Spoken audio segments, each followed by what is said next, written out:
Okay, hello. I am live. Hello, ladies. I hope you are doing well.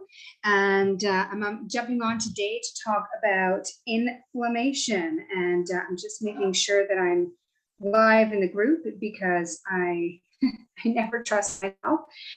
So yes, I am there. Perfect. Awesome. So we're going to be talking about inflammation today. And inflammation is a pretty big topic. And I'm just finding my notes here so that I know what I'm talking about. And so obviously we're not going to cover inflammation in detail, but what we are going to be talking about more specifically, what I want to talk about today is how your diet and your gut health and inflammation are all interconnected.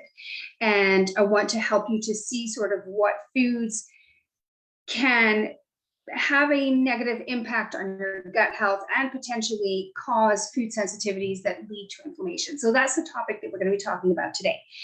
Before I kind of dive into the whole thing, I want to tell you a little bit about how I learned a little bit more about this. And it goes back a little over 10 years now. I was probably in my sort of like mid 30s, like 34, 35. And I was really struggling with my digestion back then. I had like chronic diarrhea. I don't know if it was IBS. I think, it's hard to say. That's kind of like, as soon as you have diarrhea, you're told you have IBS, who knows? But I had chronic diarrhea that sometimes was very urgent, sort of like it got to the point that like I had to kind of plan out my mornings because I never knew when I would have to run to the bathroom. So obviously that's not good. And obviously chronic diarrhea is not good. But also like I would have, have really bad gas. Like it would just get trapped in my body. I would get super bloated. I would get cramps. I literally had, oh boy, you're going to hear we've got construction going on. So hopefully it's not too bad. But I would literally go to like wake up with one body and go to bed with a completely different body. I was about 5 months pregnant, and it was uncomfortable. It was painful, and on top of that, I was sick all the time. And I did go see my doctor to see what could be done, and didn't really get much advice, to be honest. Was told that it's pretty normal, but no real kind of advice, and that wasn't really enough for me. And so I started digging, and that's really how I discovered the paleo diet, and how I discovered functional medicine, and just a different approach to nutrition from what I had been taught, what we are taught, I think, growing up. And it kind of from there, this is when I started to change my diet, leading up to where it is today. And I'm still working on my diet. I work on it constantly, but it started off with my discovery of foods that were potentially causing these digestive problems. And what I didn't recognize or realize back then is that they were also potentially causing low-grade inflammation. So we're going to be talking about that today. But before I jump in, for those of you who are joining me live at the moment, please say hello. Just put a live in the comments and let me know where you are joining me from. And if you are catching the replay on this, also just put a replay. And I would love for you to just tell me right now as well, like, what foods do you think cause inflammation? And I asked this inside the group as well to see sort of like what, just to see what beliefs or what you'd read already. And there was a lot that came up. Women talked about sugar and alcohol. I saw red meat. I saw nightshades. I saw dairy. I saw gluten. I saw all kinds of stuff. And really what it boils down to, I think, is there's one belief in different ways. It's going to be based on your genetics and your metabolic identity, and sort of like what's happening with your current health. But what I'm going to do today, what we're going to talk about, I'm going to start by talking about what inflammation is and why you should care about it. And then I'm going to talk about gut health and inflammation.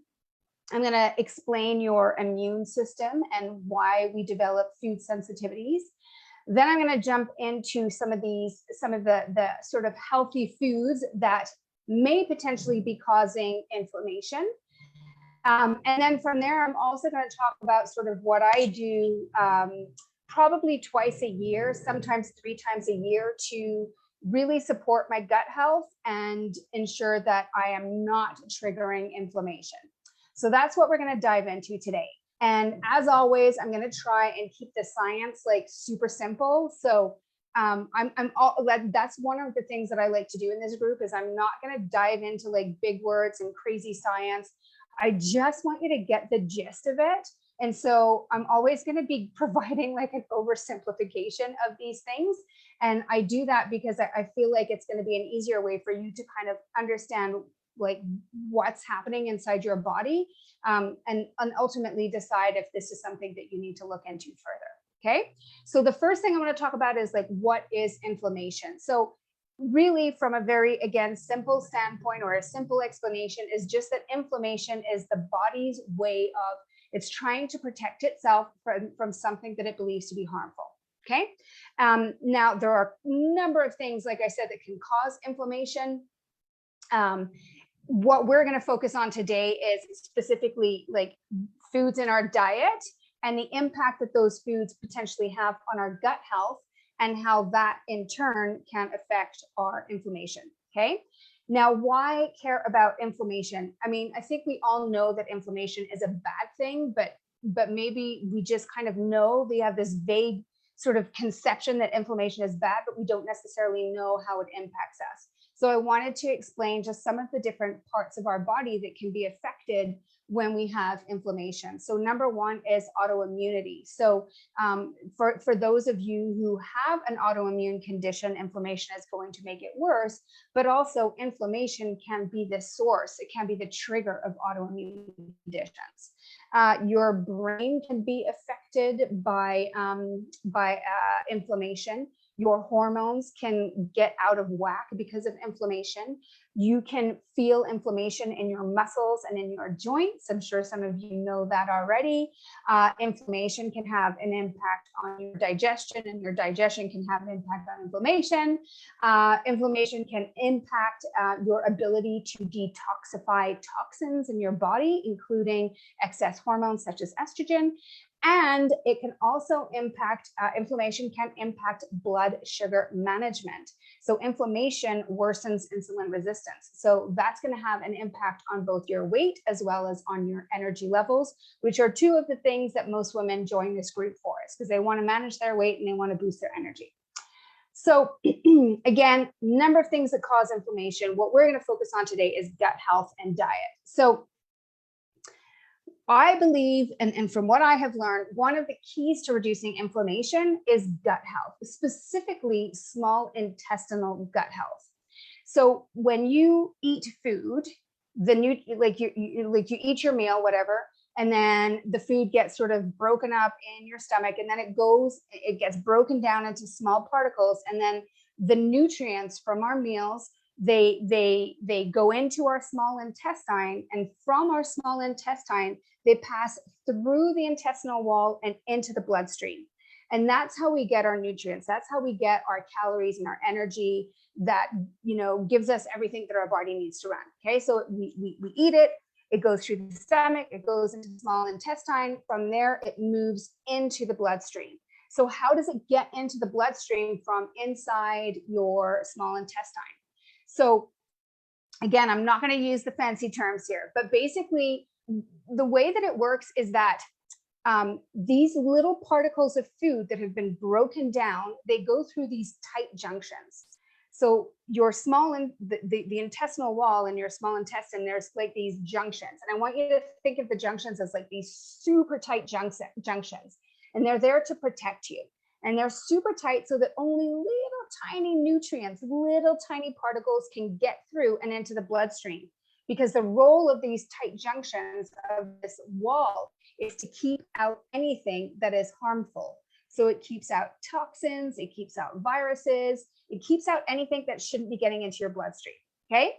Now, that is what a healthy gut looks like. You've got this tight junction. There's more to a healthy gut than that, but within the context of what we're talking about today, a healthy gut is like these nice tight junctions that only allow in what should be going in and keep out what should stay out, okay? Now, what can happen is that you can develop what's called intestinal permeability, or you may have heard this called leaky gut. And basically what happens is that those same super tight junctions, they kind of, they grow, right? They break apart. And now suddenly they're not so tight anymore. And what happens is stuff can get through, right? And this isn't just food. We're going to talk about how this relates to your diet, but stuff can get through. And this can be toxins or it can be viruses, but it can also, and this is what we're talking about today, what can also get in there are larger particles of food that haven't been broken down enough, okay? And so these things that aren't supposed to get into your bloodstream go into your bloodstream. And this is where it activates your immune system and it activates inflammation. And we're going to talk a little bit more about how that happens. But just briefly, what happens is these things get into your bloodstream that are supposed to be there. Your body does not recognize them and perceives them as a threat, and therefore sends all these inflammatory chemicals to take care of whatever's coming in, okay? So I want to kind of explain how that works, because I want you to understand sort of this concept of leaky gut and what can happen. Because what can happen is that obviously when those foods go in, it triggers inflammation, right? Because the body's like, well, this isn't supposed to be here. So automatically you get inflammation. But what can also happen is you can develop food sensitivities, okay? And I want to explain sort of how that works. So let's talk a little bit about the immune system. So your body has two immune systems. So, and again, the immune system is built to just deal with threats, right? Anything that the body perceives as problematic, the immune system kind of takes over. And you have an innate immune system and you have an adaptive immune system. So your innate immune system is kind of like your first line of defense. And you all know what this is. You've all experienced it, right? So let's say you cut yourself, okay? What happens is you start to feel like red, like maybe it gets red, or you experience swelling or heat or pain. And that is inflammation right there. And again, that is your innate immune system. But you also have something called an adaptive immune system. And this is like your second line of defense. So it's a little bit slower to react than the innate immune system, but it's also a lot smarter because it can learn. And so what happens is that your innate immune system gathers information and it gets stronger over time, and it learns how to recognize threats. So let's say, for example, it recognizes a threat. It's kind of like it jots it down in its little notebook of like, okay, well, this is not good. So we need to develop a plan in case this happens again. And so it comes up with like a protection plan, and those are called antibodies, which you've probably also heard of, okay? So that's how vaccinations work. So for example, right, like let's say you get vaccinated against, let's say, polio, right, for example. So you get exposed to a little bit of the polio virus, right? So then your adaptive immune system kicks in and it starts taking notes about polio, and it comes up with a protection plan designed to protect you from polio should it come into your body again. Okay, so that's what adaptive immune system is designed to do. And so it learns to recognize them, and it creates a plan of attack. And then the moment it notices that same thing entering the body, it's like targeted attack. Okay, which is super awesome if you're fighting polio. But if you have a leaky gut and you start developing antibodies, with like say eggs or bread or nightshades or whatever it may be, then this system isn't really working for you. Even though your body is trying to protect you, it's kind of creating this alert for food, for something that really isn't that harmful. And so the antibodies that we develop when it comes to like foods, such as like, again, it could be anything. It could be like eggs, nuts, dairy, whatever it may be. it starts to create this inflammatory response, right? We start to develop these antibodies against these foods because our body it's got this long-term strategy plan. So every time you eat those foods and those foods get into your bloodstream, because perhaps you have leaky gut, then you keep arming that defense system. You keep kind of like triggering it. And then you can potentially end up with that low grade inflammation. Is that making sense so far? I know sometimes the science is like kind of overwhelming. So if you are listening, let me know if that makes sense. If I explain that to you in a way that kind of makes sense and you can conceptualize it. Okay. So let's dive into what I want to talk about now is number one. So there's a number of different things that can trigger leaky gut. So again, leaky gut or intestinal permeability is when those tight junctions kind of break apart. And now suddenly things that should not be in the bloodstream end up in the bloodstream. So the body, in order to protect you, uses the adaptive immune system to develop antibodies so that it can target and target those particles. And then every time those particles enter the body, your body uses inflammation to deal with it. Okay, so you can then have chronic inflammation. So what are some of the foods that can potentially do this? So what I want to do is talk a little bit here about there's more than food that can trigger leaky gut. Stress is another big one, and so are certain medications, but we're not going to dive into that today. What I want to talk about today is the foods. And again, these are foods that we consider healthy, but they are foods that potentially for you may not be working. They certainly were not for me, and I have had them out of my life for the most part for about 12 years now. It does not mean that I don't eat these foods. And I'll tell you sort of how I get away with eating them. But I know that if I eat too many of them, I go right back to feeling how I was at the age of 35 with my diarrhea and my bloating and my gas and my cramping and all of that other crap. So number one is gluten. Okay. And I don't want to be, and for those of you who are like, oh no, I don't want to hear about gluten. So again, this is a functional medicine perspective that I'm giving you here. And I know not everyone on the internet is going to agree with this, but there is some research that would suggest that gluten is probably one of the leading causes of leaky gut. And what is happening there is that when we eat gluten, we trigger something called zonulin. And what zonulin does is that is what triggers the tight junctions to kind of come apart. Okay, so that's number one. Now from there is something called molecular mimicry, and molecular mimicry is kind of like the concept of a doppelganger, right? So you have a person and then you have their doppelganger, and they look so alike that you're just like, wow, I could literally mistake one for the other. So think about molecular mimicry as like the doppelganger of molecules, right? And so there are certain foods that look so close from a molecular standpoint, that look so close to gluten, that the body can start to mistaken it for gluten. Okay, so because of that, it can also trigger zonulin, and it can also trigger that widening of the tight junctions.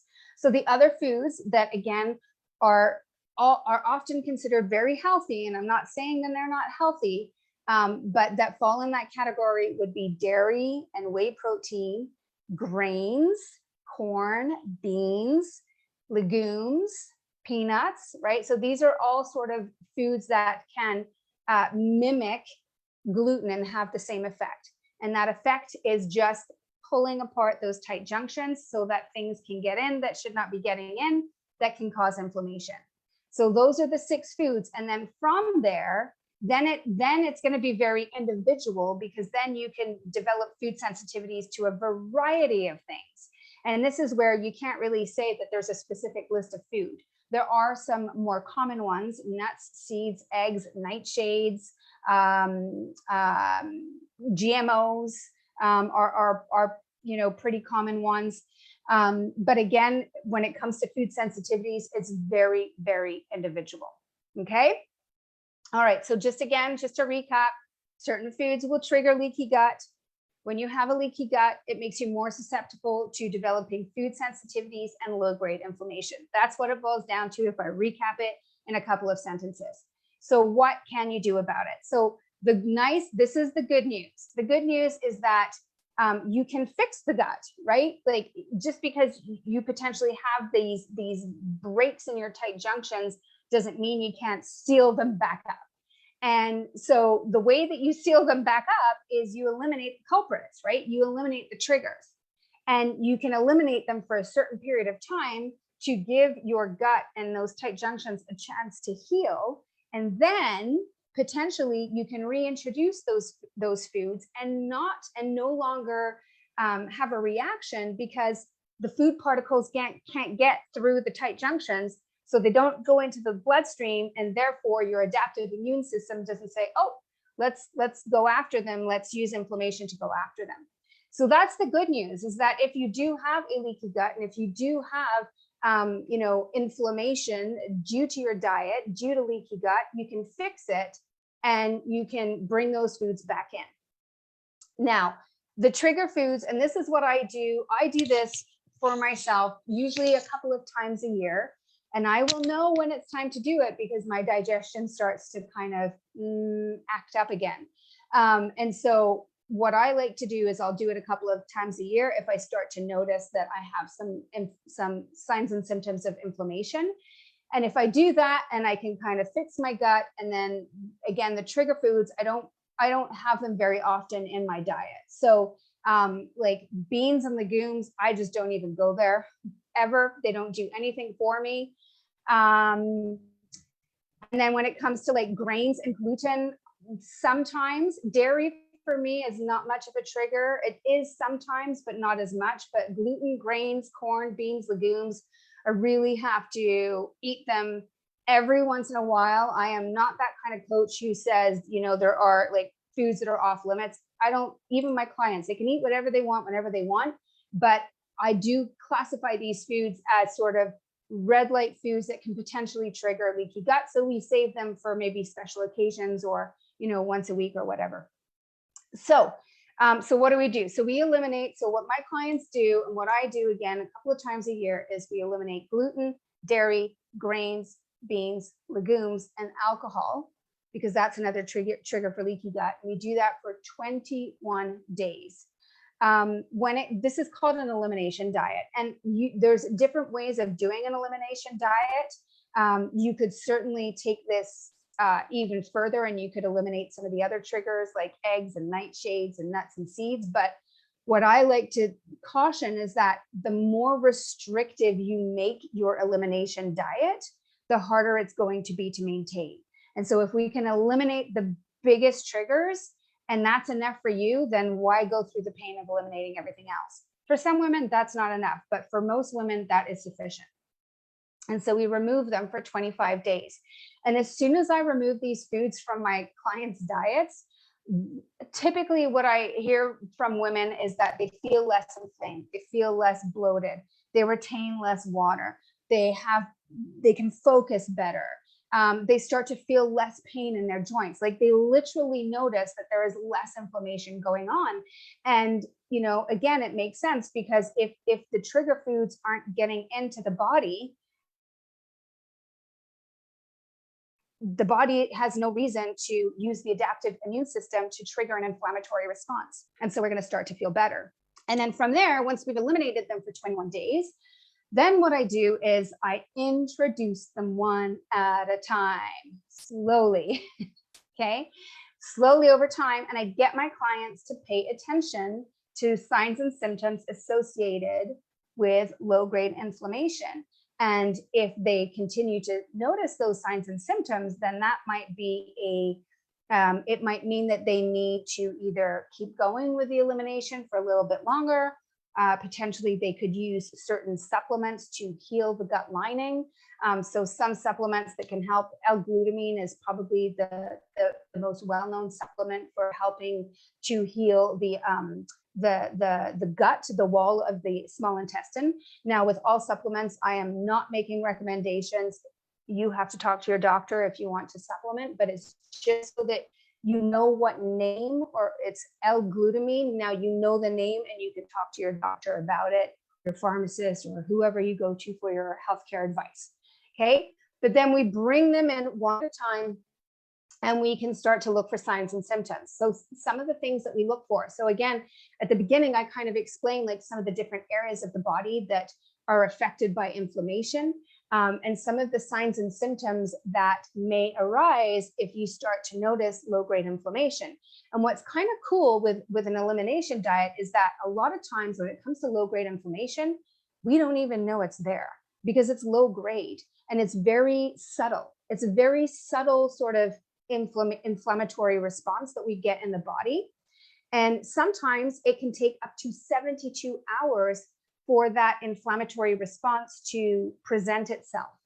So it's super, super subtle. So you have to kind of eliminate it to know what it feels like not to have them, so that when you reintroduce them, then you can potentially be like, oh yeah, right? So my clients, like, let's say they reintroduce dairy and dairy is a sensitivity for them, then suddenly they start to notice like, okay, like my joints ache when I eat dairy. And it's like, well, now you have it. Now you know that that is a food that does not work for you and you have to save it for special occasions only.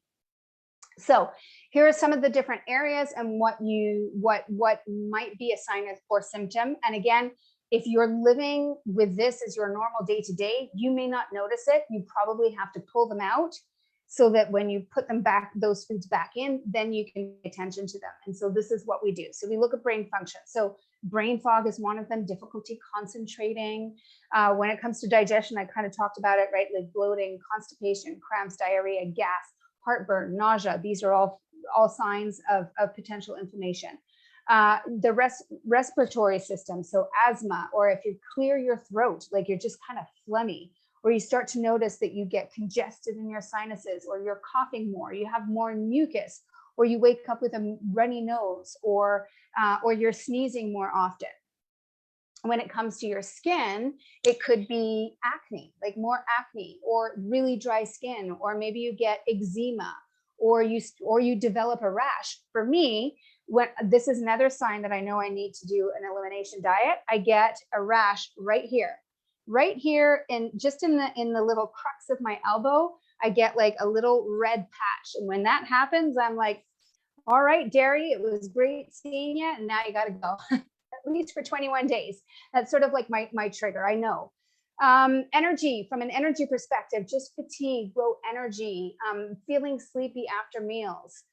Joints and muscles, it could be arthritis, like more intense, less intense, right? So when you're eating foods that are potentially causing that inflammatory reaction, maybe you have a flare-up. Joint pain, muscle stiffness, just from an overall wellness, you can notice changes to your heartbeat, headaches, migraines, hot flashes, trouble sleeping, water retention, appetite-wise, like just changes, because remember, it affects our blood sugar management. So you might notice changes in your cravings or in your hunger. And then from just like your mood, going back to brain, you can notice like anxiety, depression. They are very much, the brain and the gut are very, very tightly tied together through something called the vagus nerve.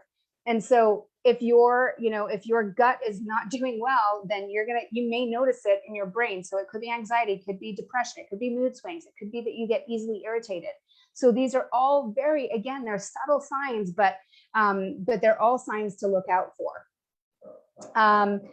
So yeah, and so then what you do is you basically reintroduce them and you pay attention. And if those foods, if you notice that they're causing inflammation, my recommendation would be to pull them out again.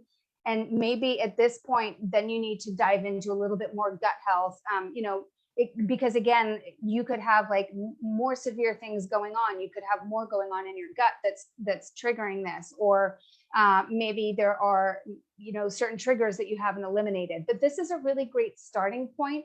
And what I find with a lot of my clients is that this does wonders. And we only do it for 21 days, and it's totally doable if you are organized, if you know what you're eating, and it's just 21 days, right? And if in 21 days you can feel that much better, I personally think that it's totally worth it. All right. Do you ladies have any questions for those of you that are listening? If you do, go ahead and put them in the comments. I have created a cheat sheet for this. What I'm going to do is I'm going to be sending it out.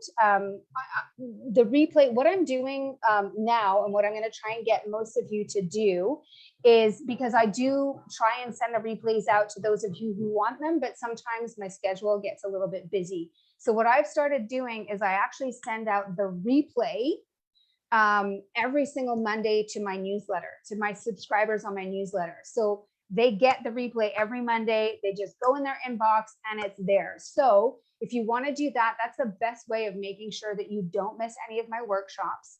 And if you do want to sign up for it, it's www.projectmenopause.ca Canada/newsletter. Okay. So you can just go there, sign up. What I usually send out is I send out the workshop on Mondays. On Wednesdays, I usually do like a written post about hormones, metabolism, intermittent fasting, cycling, whatever it may be. And then on Fridays, I send a recipe that you can try on the weekend that, again, is designed to help women 35 plus with their weight, their energy, their health, all of that good stuff. So highly recommend you do that. I will be sending this out. And you'll get the cheat sheet. The cheat sheet just kind of is a review of everything I've talked about, and it's got that list of all of the different signs and symptoms to pay attention to. And if you want more support in going through this 21-day, I call it the Happy Hormones Reset, then feel free to reach out. I can tell you a little bit more about what I do with my clients and see if we would be a good fit for working together. And if you want to do that, you can just message me and just say, hey, Haley, I want to learn more. And I'll get in touch and we'll figure it out. That's it for today. I wanted to keep this short and sweet, and I kept it to 30 minutes. I'm trying to keep these a little bit shorter. Thank you so much for joining me. Thank you for watching. Please let me know if you enjoyed that, if you got something out of it. Tell me one thing that you learned today. I always like to know if you guys are finding this valuable. And I will see you all next week. Have a fantastic long weekend. Happy Easter if you're celebrating Easter. And I will see you next week. Bye.